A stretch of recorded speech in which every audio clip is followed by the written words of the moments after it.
네, 안녕하십니까. 말로 푸는 소소한 일상 말수영입니다. 지금 시간은 이제 곧 11시가 될 시간이고요. 최근 중국에서 개발된 AI 모델 딥시크 때문에 미국 주식시장이 상당히 흔들리는 모습을 보여주고 있어서 오늘은 미국 시장에 대한 분석, 주식시장에 대한 분석을 한번 해보고자 합니다. 일단 기본적으로 최근에 가장 많은 이슈가 있었던 엔비디아라는 HBM 반도체를 가지고 고도의 GPU를 비싸게 만드는 회사입니다. 이 회사에 대해서 얼마나 많이 아냐가 중요한 게 아니라 지금 현재 4차 산업 또는 5차 산업이라고도 할 수 있는 산업혁명을 이끌고 있는 AI 시대를 이끌고 있는 주역이라고 볼 수 있죠. 이 엔비디아라는 회사의 자신감은 어마어마합니다. 우리가 아니면 AI 시대를 열어갈 수 없다라고 얘기할 수 있을 정도로 상당히 많은 전문가 그리고 유튜버 분들께서 이 회사의 주식은 그냥 디폴트다, 무조건 구매해야 된다 라고 얘기까지 나왔었던 그런 회사입니다. 지금 그래프를 보면 일단 이 회사의 주식은 약 한 2년 정도, 지금 2025년 2월이니까 2024년 그리고 2023년까지 봤을 때 정말 어마어마한 상승을 이뤄낸 회사입니다. 2023년 2월 기준으로 약 20불 정도였던 회사가 지금 현재는 116불 정도로 보이는데, 이때 아마 락발생이라고 여기 돼 있는 게 아마 스플릿을 했었던 때였을 겁니다. 즉 한 주가 10주가 되는 신기한 마법을 부렸을 텐데, 즉 20불이었던 게 지금 현재 1160불이 돼 있다는 소리겠죠. 어마어마한 상승을 이뤄냈다가 총 153불이라는 고점 올타임 하이를 찍고 현재는 급락하여 116불까지 떨어져 있는 상황입니다. 오늘도 약간 아직 정규장이 시작하진 않았지만 프리장에서도 약간 떨어지고 있는 모습을 보여주고 있죠. 자, 그럼 엔비디아가 뭘 잘못했느냐라는 부분인데요. 엔비디아가 사실상 잘못한 것은 없습니다. 엔비디아는 열심히 GPU를 만들고 있고 고도의 빠른 계산을 위해서 엄청 좋은 칩을 만들어내고 있죠. 젠슨 황 엔비디아의 CEO께서도 이 시장에 대한 자신감을 드러냈고요. 독보적으로 단독으로 독점하고 있는 시장의 주체자가 아닐까 싶습니다. 하지만 이 올타임 하이부터 지금 116불까지 떨어졌다면 사실상 거의 한 30%에서 40% 가까이도 떨어졌다라고도 볼 수 있는데, 이 회사에서 나오는 고도의 비싼 칩을 사용하지 않아도 중국에서 만들어진 딥시크라는 플랫폼이죠. AI 플랫폼이 가능하다. 즉 우리가 보통 일반적으로 요즘 챗 GPT를 쓰고 있는데, 이 챗 GPT를 쓰기 위해서 고도의 비싼 장비가 어마어마하게 많이 필요하다라고 얘기를 했었는데, 중국에서 아니다, 우리는 저렴하게 여기까지 개발할 수 있었다라고 의견이 충돌하면서 이 고도의 장비가 과연 필요한 것인가 라는 부분에 대한 의문이 생기기 시작했습니다. 자, 결론적으로 말씀을 드리면 저의 말이 아니고 전문가의 말입니다. 딥시크든 챗 GPT든 엄청난 연산으로 AI 기능을 하기 위해서는 고도의 장비가 있으면 있을수록 더 좋다가 사실 결론입니다. 없다고 해서 못 만드냐, 그건 또 아닌 것 같아요. 근데 어찌됐건 고도로 빠르게 연산할 수 있는 장비가 있으면 있을수록 AI는 더 발달하고 더 정교한 대답을 내어놓을 수 있다. 이게 사실 지금 현재의 결론인 것 같고요. 그렇다면 엔비디아를 계속 투자해야 되느냐? 라고 물으신다면 제 개인적인 생각에는 지금 섣부르게 막 들어가는 때는 아닌 것 같다입니다. 일단 시장에 지금 현재 엔비디아의 하락세, 즉 매도세가 크기 때문에 어디까지 떨어질지는 모르겠습니다. 저도 보유하고 있는 주식이기 때문에 저도 매일 보고 있는데요. 일단 기본적으로 언제까지 떨어질진 모르겠습니다. 다만 지금 현재 좀 이렇게 시계열을 늘려보면 이 엔비디아라는 회사가 상당히 급박하게 올라온 건 사실입니다. 그렇기 때문에 어느 정도의 조정은 어찌 보면 당연할 수도 있을 것 같습니다. 제가 많이 늘 보는 지표 중에 이제 RSI 지표가 있는데 얼마나 과매수 기간이냐, 과매도 기간이냐 이 부분을 좀 보여주는 부분이 있는데 엔비디아는 여전히 과매수 기간에 들어와 있습니다. 즉 현재로서 이 가격 이렇게 많이 떨어진 가격을 보더라도 사람들이 상당히 많이 사고 있다. 거래량도 사실 어마어마합니다. 문제는 그냥 내가 큰 돈을 마구잡이로 투자하기에는 시기적으로 위험하다라고 보이는 거고요. 그래서 저는 엔비디아를 보유하고 있음에도 일정 부분 적립식으로 매월 조금씩 사보려고 합니다. 이 회사가 결국 지향하는 바는 고도의 AI 칩이 아니라 이 AI 생태계에서 본인들이 가지고 있는 지위일 것 같아서요. 제가 봤을 땐 어찌됐건 저찌됐건 지금 현재 이 GPU, 아주 고도화된 GPU를 가장 잘 만들 수 있는 회사는 엔비디아인 것은 확실합니다.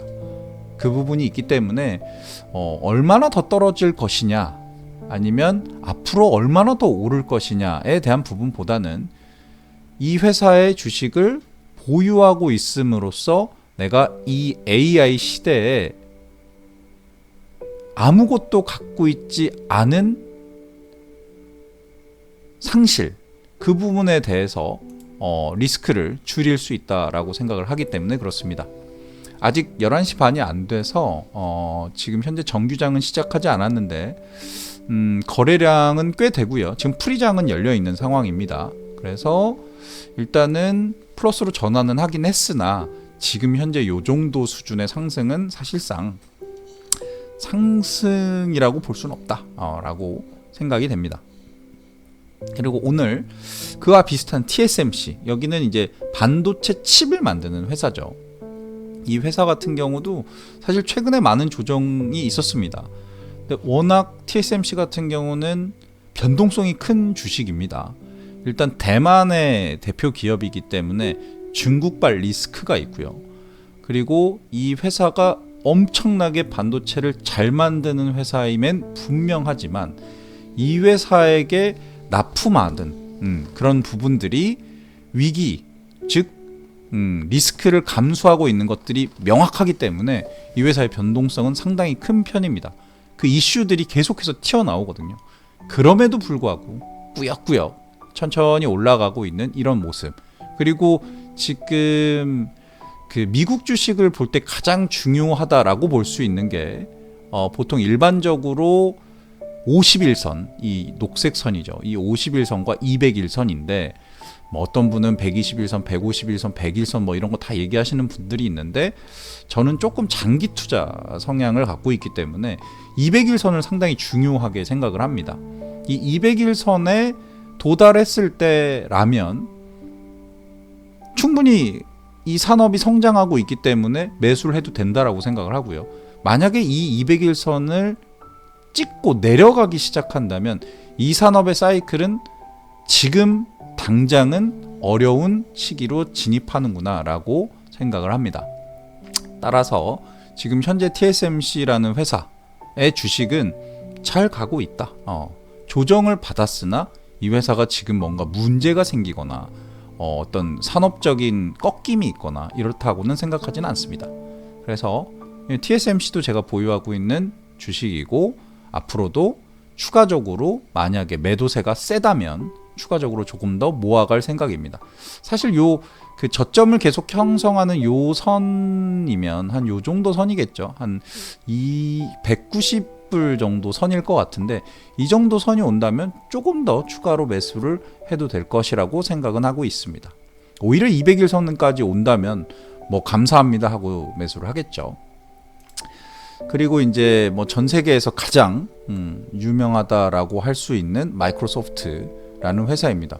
오늘 아직 프리장이라서 이런 꼬리 같은 게 달려 있는데 아마 정규장이 시작하면 이 꼬리는 없어질 거고요. 현재 마이크로소프트 같은 경우는 저번에도 말씀드렸지만 박스권에 갇혀 있는 상황입니다. 이 박스권은 약 한 400불 정도, 400불에서 390불 정도 사이에 바닥을 형성하고 있고, 이 바닥이 만약에 깨어진다면 이 또한 이 산업, 즉 마이크로소프트라는 소프트웨어 회사가 이루어가는 이 산업에 대해서 어느 정도 조정이 있는 구간으로 진입하는구나 라고 읽힐 수 있을 것 같습니다. 지금 이 마이크로소프트 같은 경우는 200일선에 걸쳐서 움직이고 있는데요. 이 걸쳐서 움직인다라는 부분 또한 사실상은 매수의 기회를 보고 있다라고도 생각은 됩니다. 그래서 마이크로소프트 같은 경우도 추가적으로 조금의 더 하락, 약간 제가 생각하는 이 회사의 박스권의 바닥 정도에 도달한다면 추가적으로 어느 정도는 매수를 해도 괜찮겠다라는 생각은 하고 있습니다.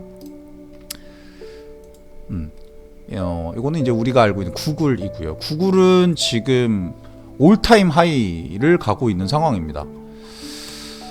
대단한 회사죠. 이 엄청난 AI 시대에서 뭔가 큰 이슈가 있었음에도 불구하고 계속해서 상승을 유지해가고 있는데요. 구글이라는 회사는 되게 무서운 회사죠. 우리가 알고 있는 것보다 무섭습니다. 우리나라에는 네이버나 뭐 다음이나 이런 그런 서칭할 수 있는 회사들이 꽤 많지만 다른 나라 같은 경우는 그렇게 많지 않습니다. 구글이 없으면 검색이 안 되는 나라들도 많고요.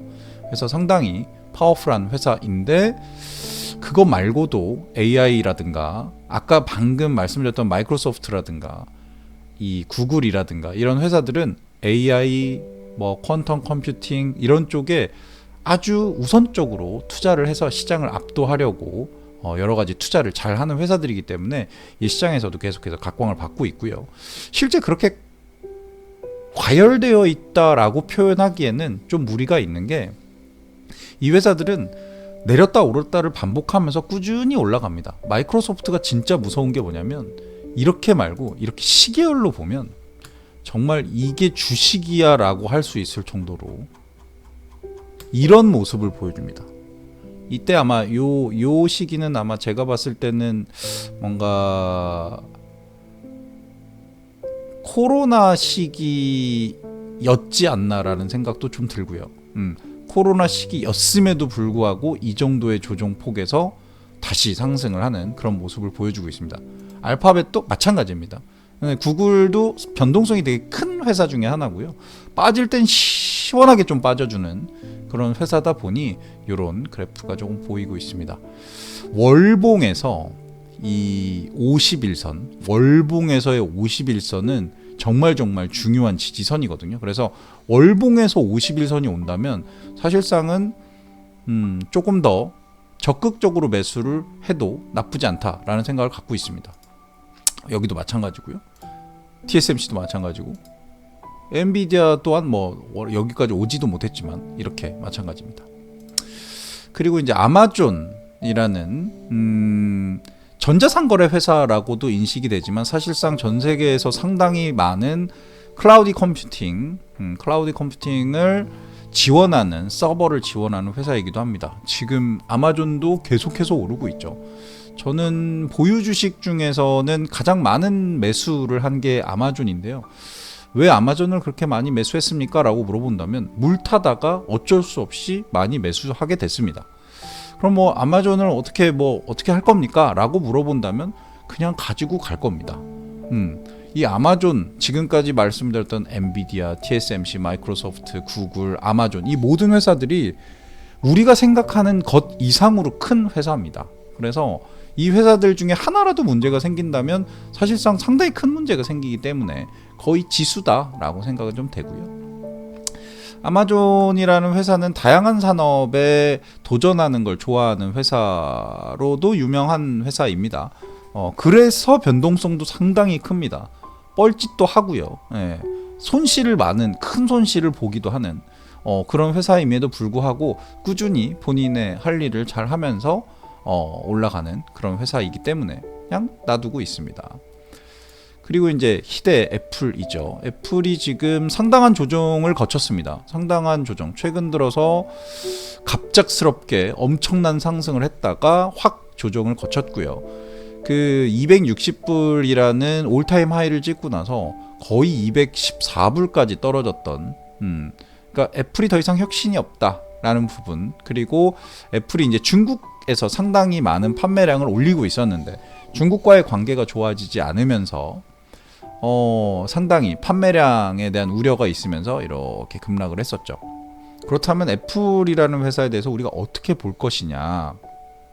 사실 애플이라는 회사에 대해서 감히 제가 우려를 표하거나 감히 제가 이 회사가 잘 될 것 같다, 못 될 것 같다에 대한 얘기를 할 수 없을 정도로 큰 회사입니다.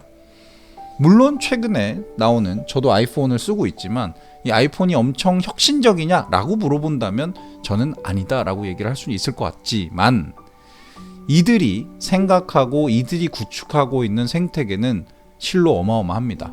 그래서 이들이 만약에 우리가 지금까지는 없었다고 하는 그 혁신을 만약에 이뤄내게 된다면, 이 회사는 소프트웨어와 하드웨어를 다 갖고 있는 회사죠. 만약에 그 혁신을 이뤄낸다라고 한다면 상당한 상승이 가능한 회사고, 지금 현재 아마 제가 알기론 전 세계 시가총액 1위 회사일 겁니다. 그렇기 때문에 만약에 이 보라색 200일선을 터치한다라고 하면 추가적인 매수를 할 의향도 있습니다.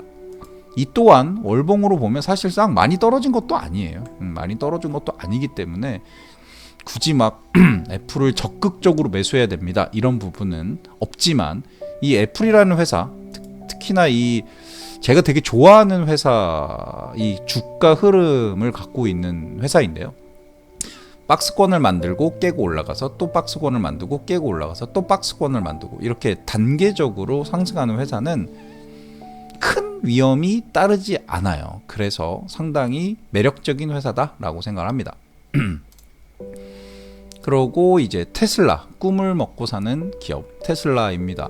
최근 가파른 상승세를 이어갔죠. 아마 요 시점일 것 같은데, 요 시점인가 요 시점 둘 중에 하나일 것 같은데, 이때가 트럼프 대통령 당선 때고, 트럼프 대통령을 지지했던 일론 머스크 덕에 이 주가에 급격한 상승이 있었다가 최근엔 조금 조정되는 분위기입니다. 물론 테슬라도 중국에 많이 팔아먹어야 되고요. 지금 현재 테슬라가 여러 가지 기술을 갖고 있지만 전기차의 매출이 이 회사의 주요 매출처이기 때문에 전기차가 많이 팔리지 않거나 전기차에 대한 좋지 않은 정책들이 나오면 이 회사는 조정을 받을 수밖에 없습니다. 근데 이 테슬라라는 회사는 사실 일론 머스크가 가장 큰 리스크다라고 할 정도로 대표자의 말 한마디에 상당히 왔다 갔다 많이 하는데, 최근 도지 코인이 아니라 도지라고 해서 미국의 어떤 혁신 무슨 부서 이걸 만들어서 내년까지 필요 없는 부서와 인력을 다 자르겠다, 막 이렇게까지 얘기를 좀 강하게 하는 편이죠. 그런 부분이 좀 시장에 있으면서 약간 테슬라 전체적인 어떤 이미지에 손상을 좀 주다 보니 이런 주식의 하락이 좀 있는 것 같습니다. 하지만 테슬라는 정말 우리가 알고 있는 것보다 어마어마한 회사입니다. 이 회사는 자동차를 만들 때 사람이 필요 없는 회사고요.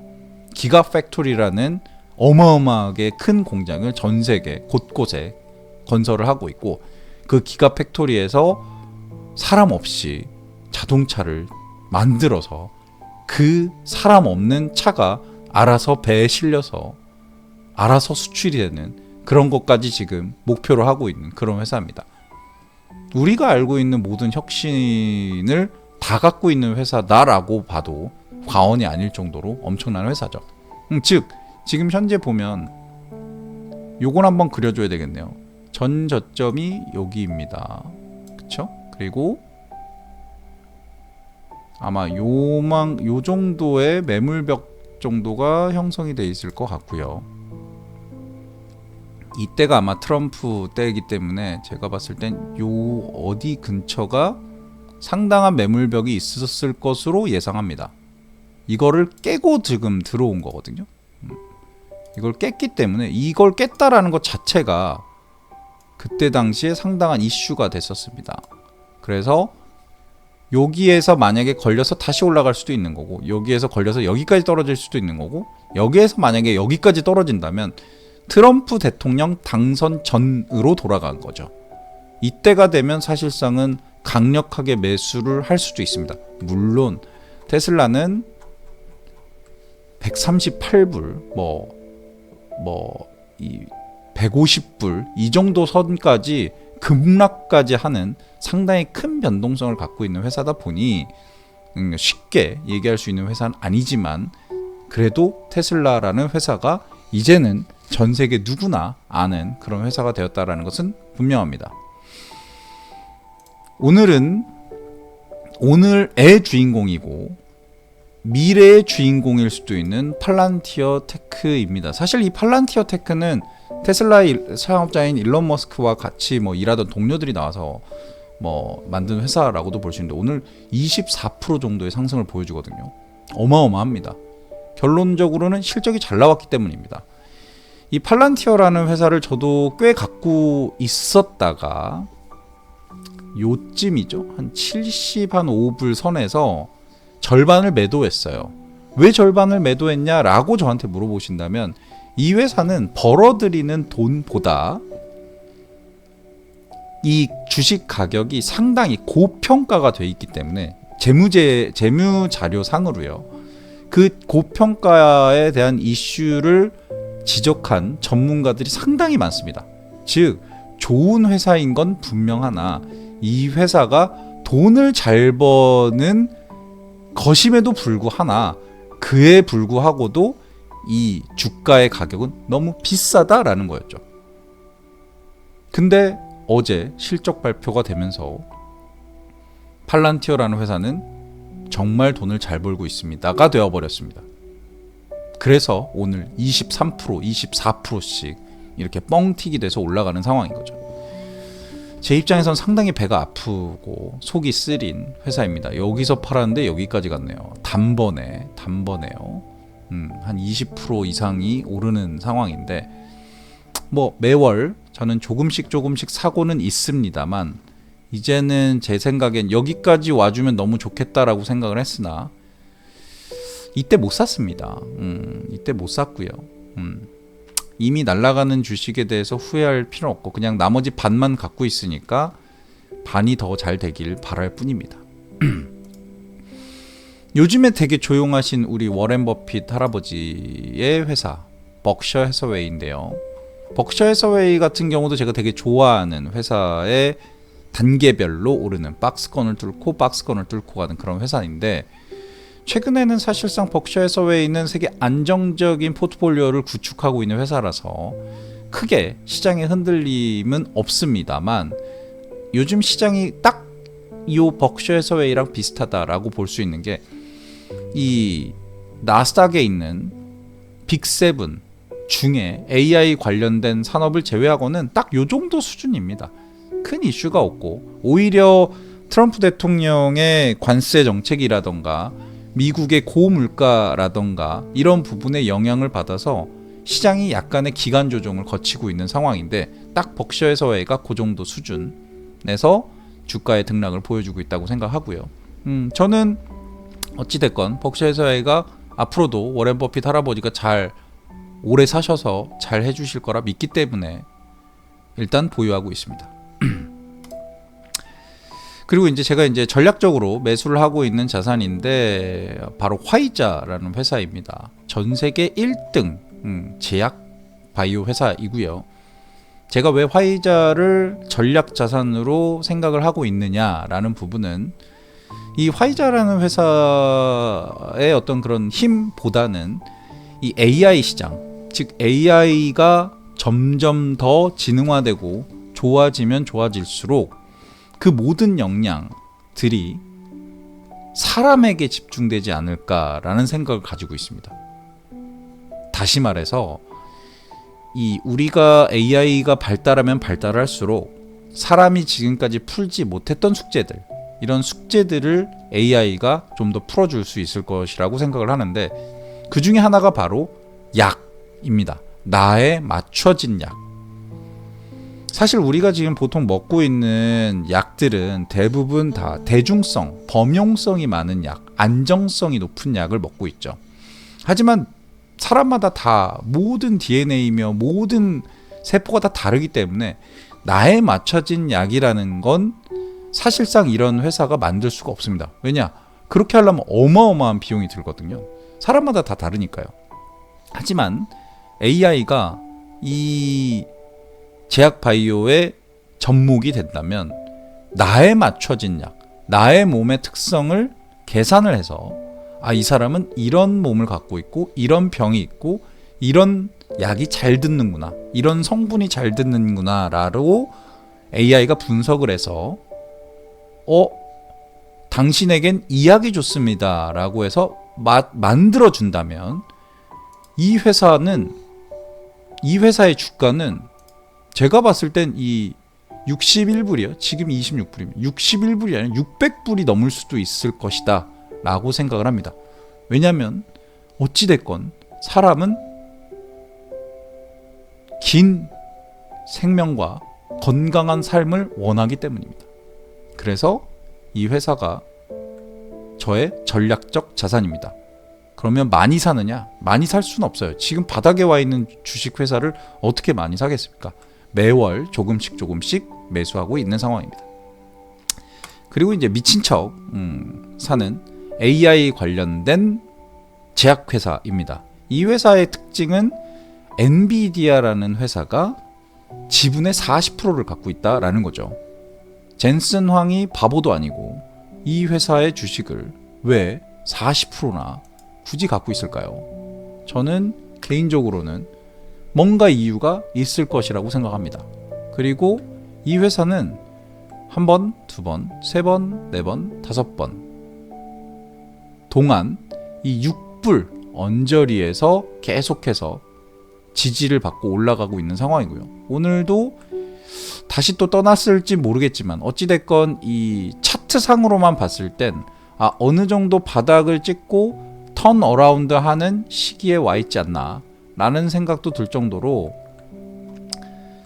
어느 정도 바닥권이라고 생각합니다. 이게 6불이든 7불이든 8불이든 사실 그건 중요한 게 아니에요. 왜냐하면 나중에 이 회사가 얼마나 더 시장 잠재력이 있을지는 아무도 모르니까요. 하지만 큰 회사가 아니기 때문에 미친 척 투자하는 겁니다. 잘 되면 좋고 안 되면 안 돼도 그렇게 큰 손해를 보지는 않을 거니까요. 그리고 이제 이 회사 또한 저의 전략적 자산 투자인데요. 이 재생, 즉 그 우리 쓰레기를 재생해서 쓸 수 있는 자재로 만들 수 있는 그런 여러 가지 시장을 가지고 있는 회사입니다. 이 회사 또한 이때가 바닥권을 형성했었죠. 박스권의 바닥을 형성했었고 이때 심지어 이때까지 지금 바닥권에 있었던 그 바닥권과 이 위 캡에 있었던 걸 뚫고 지금 올라가는 상황입니다. 즉 물론 이때처럼 다시 이렇게 미끄러 내려져 올 수도 있습니다. 하지만 현재 이 회사는 꾸준히 성실하게 안정적인 수익을 창출하고 있고 미래에 우리가 발생시키는 엄청난 쓰레기들 이거를 잘 재생할 수 있는 회사라고 생각해서 이것도 전략적 자산으로 생각하고 매수를 하고 있습니다. 그리고 이제 지수를 조금 봐야 될 텐데 일단은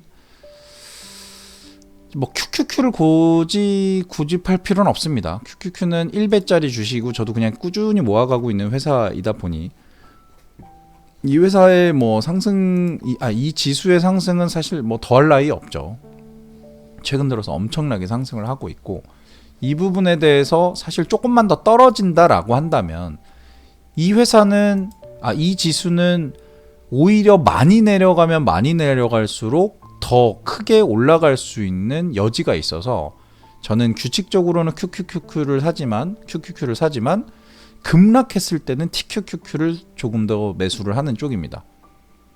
반등이 크거든요. 물론 반등의 반대로 반락도 큽니다. 그렇기 때문에 크게 걱정하지 않고 사는 어떤 그런 지수라고도 볼 수 있고 ETF라고 볼 수 있습니다. S&P 500 같은 경우는 사실상은 이게 이제 3배짜리 S&P 500인데 3배짜리도 이렇게 안정적으로 갔지만 그냥 보통 1배짜리 S&P는 정말 말 그대로 그냥 꾸준히 올라가고 있는 지수입니다. 정말 뭐 더할 나위 없죠. 예전에 한번 어떤 분이 그냥 투자를 잘 모르시는 분이 나와서 나는 그냥 딴 건 잘 모르겠고 투자도 잘 모르겠고 아무것도 모르는데 그냥 S&P 500만 한 달에 100만 원씩 삽니다. 그 말을 들었던 게 한 몇 년 전이었던 것 같은데 그분은 엄청나게 지금 돈을 버셨을 거예요. 어마어마하거든요. 몇 년 전 만약에 한 16년 정도에 샀다 라고 하면 200불에 산 건데 지금 500불입니다. 2배가 넘었습니다. 그렇습니다. 그리고 이제 또 요것도 이제 전략적 자산 매입으로 지금 사고 있는 것 중에 하나인 게 뭐냐면 슈드라고 이름되어져 있는 지수입니다. 이 슈드는 사실상 S&P 500과 비슷한 성질을 갖고 있지만 배당을 많이 주는 기업들을 모아서 투자를 하는 거고요. 실제 유의미한 배당이 있습니다. 약 한 3.4% 정도의 배당을 하고 있고 이 지수에 유입되는 양이 꾸준히 증가하고 있기 때문에 이런 조정이 왔을 땐 너무 감사하게도 매수를 하고 있는 상황이고요. 지금도 이렇게 조금씩 빠져서 이 정도 수준까지 오면 그냥 저는 조금씩 모읍니다. 제가 돈이 많으면 많이 사 모으겠지만 지금 돈이 없으니까요. 그래서 사실 요 선을 조금 연장을 하다 보면 요 정도 선일 것 같고요. 여기까지 올지 모르겠지만 요 정도 선일 것 같습니다. 요 정도 선이겠죠?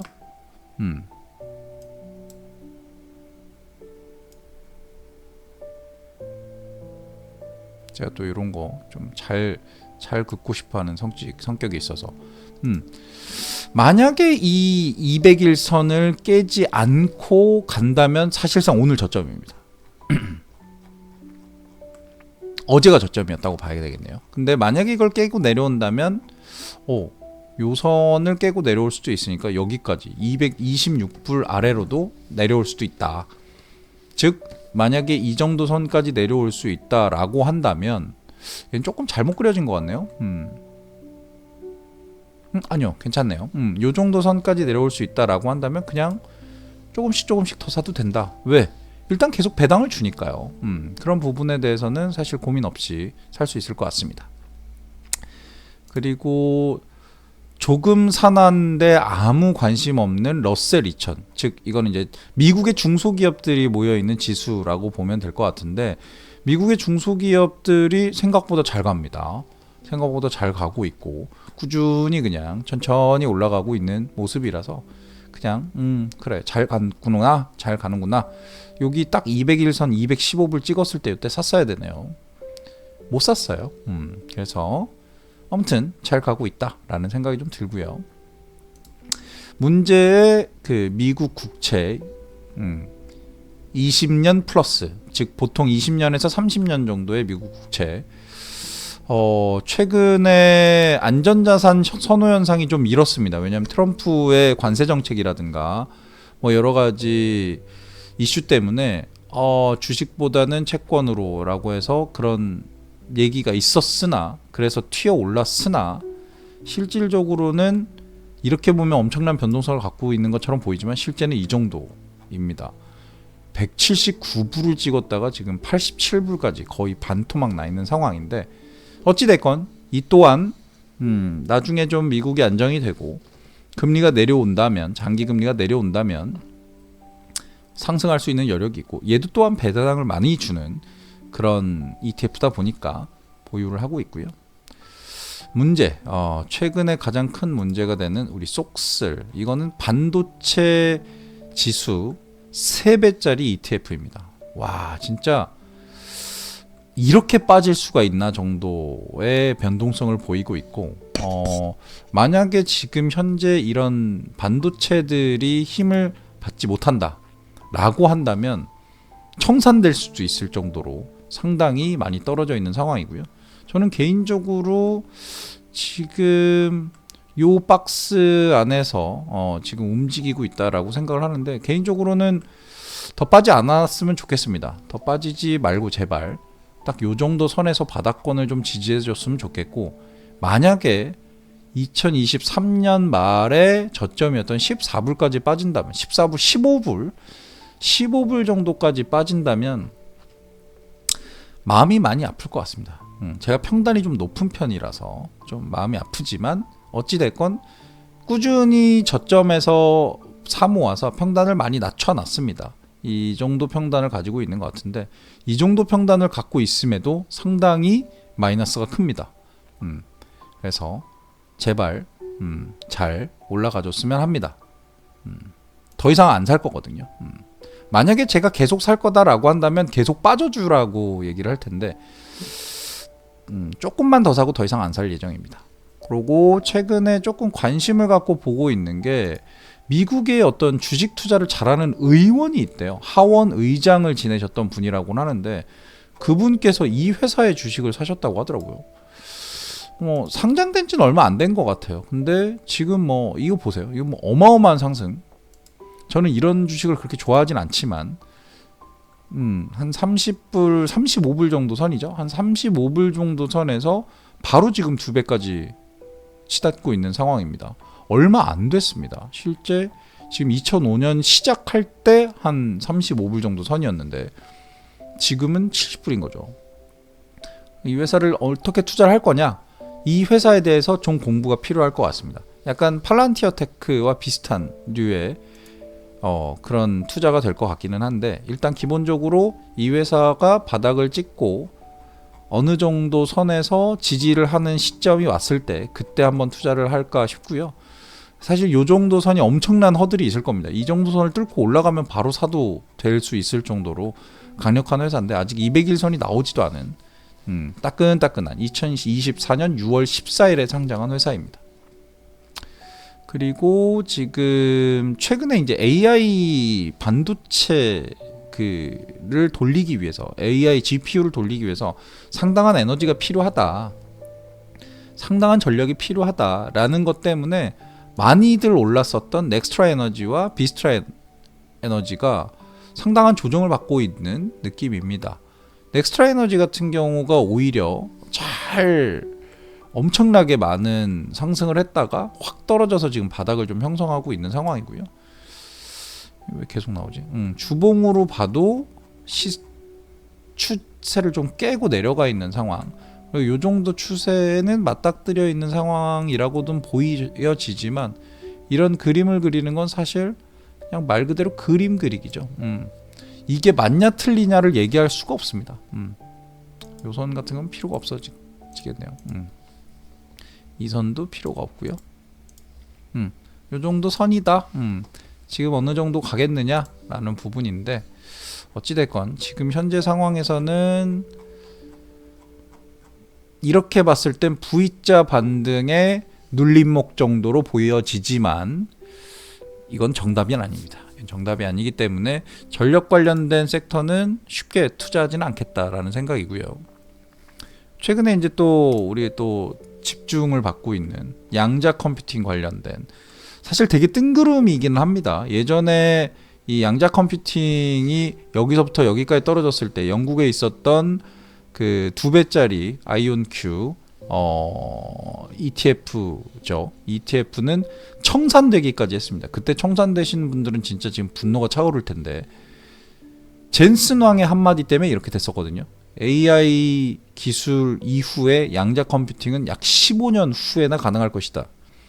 이 말에 여기까지 내려갔는데, 엔비디아가 그 말 한마디에 대한 약간 벌을 받고 있는 것 같긴 하지만, 다시 또 오늘 마이크로소프트에서 약 3년 정도면 양자 컴퓨팅 기술이 현실화될 수도 있을 것 같다라는 말이 나오면서 아마 오늘 강한 상승을 보여주고 있는 것 같습니다. 근데 이제 문제는 이런 회사들은 사실 되게 조심해야 돼요.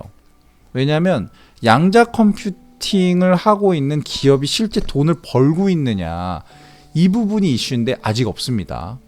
아직 없어요. 그렇기 때문에 언제든 이 회사의 존재 가치 또는 이 기술의 존재 가치에 대해서 의심이 있을 때마다 엄청난 등락을 할 수 있기 때문에 그렇습니다. 그리고 이제 마지막으로 요즘에 이제 보안이 되게 중요한 사회가 됐습니다. 왜냐하면 챗 GPT에 대해서 우리가 보안에 대해서 의심해 본 적이 있었나요? 사실 없었어요. 되게 신기술로 되게 신기한 AI 기술이 나왔구나. 하지만 딥시크라는 중국발 AI 플랫폼이 나오면서 보안에 대한 이슈가 상당히 커졌습니다. 사실 저는 이 CIBR이라는 ETF를 옛날부터 사모았었는데 왜 그랬었냐, 이게 아무리 기술이 좋아도 쉽게 말해서 뚫리면 답이 없어요. 예, 옛날에 아마 크라우드 스트라이크라고 그 마이크로소프트의 보안 관련된 시스템을 이제 운용하는 회사인데, 이 크라우드 스트라이크에서 뭔가 좀 잘못해서 보안이 뚫린 건 아니고요. 시스템상 뭔가 업로드가 잘못돼서 미국의 공항에 비행기가 못 뜨는 사건까지 발생했었습니다. 그만큼 보안이 되게 중요하다라는 거죠. 그렇기 때문에 이 ETF 같은 경우는 지금 현재도 싸다 비싸다를 논할 정도는 아니다. 왜냐하면 이 CIBR이라는 ETF 안에는 상당한 우리가 잘 모르는 여러 보안 회사들의 주식을 담고 있기 때문에, 사실 보안 회사가 어디가 제일 좋아요? 라고 하면 보통 일반적으로 애플이 제일 좋다라고 얘기를 하거든요. 근데 크라우드 스트라이크가 또 이런 보안 업계에서는 또 가장 큰 시총을 갖고 있다, 뭐 이런 얘기도 합니다. 모르잖아요, 우리는. 그렇기 때문에 우리가 할 수 있는 건 그냥 그래, 전문가들이 알아서 투자해 주세요. 나는 보안 섹터, 나스닥의 사이버 시큐리티 ETF, 그러니까 이 보안 섹터에 관련돼서 투자하고 싶다라고 하시는 분들이 있다면 이 ETF 같은 경우는 되게 투자할 만하다라고 생각이 됩니다. 일단 지금 현재 11시 반이 넘어서 정규장이 시작을 했고요. 지금 이 정규장 시작에 따라서 움직이고 있는데, 엔비디아가 생각보다 약간의 반등을 주고 있는데, 지금은 장 초반이라서 어떻게 얘기할 만한 그런 이슈는 아닌 것 같습니다.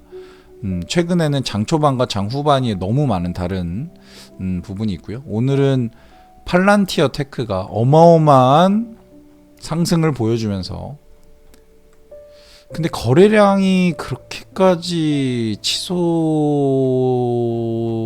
않네요.